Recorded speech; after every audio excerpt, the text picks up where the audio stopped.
জুলাই বিপ্লবের ঘোষণাপত্রের পক্ষে জনমত গঠন করতে লিফলেট বিতরণ ও জনসংযোগ করেছেন বৈষম্যবিরোধী ছাত্র আন্দোলনের সমন্বয়ক ও জাতীয় নাগরিক কমিটির নেতারা। বুধবার রাজধানীর যাত্রাবাড়ির বিভিন্ন এলাকায় বিকেল 4টা থেকে সন্ধ্যা 6টা পর্যন্ত ঘোষণাপত্র সপ্তাহ উপলক্ষে লিফলেট বিতরণ করা হয়।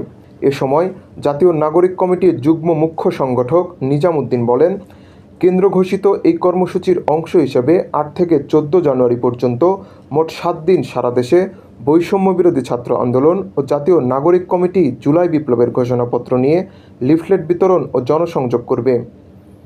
ঘোষণাপত্রে জুলাই অভ্যুত্থানের শহীদদের রাষ্ট্রীয় স্বীকৃতি এবং দ্রুত সময়ের মধ্যে আহতদের বিনামূল্যে রাষ্ট্রীয়ভাবে সুচিকিৎসা প্রদানের দাবি জানানো হয়।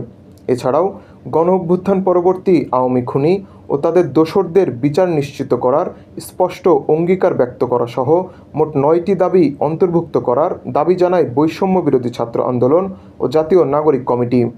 একই সাথে জুলাই আগস্ট গণ অভ্যুত্থানে মাদ্রাসা শিক্ষার্থীদের অংশগ্রহণকে আনুষ্ঠানিক স্বীকৃতি দেওয়ার দাবি জানিয়েছে লিফলেট বিতরণ কর্মসূচিতে অংশ নেওয়া মাদ্রাসা শিক্ষার্থীরা।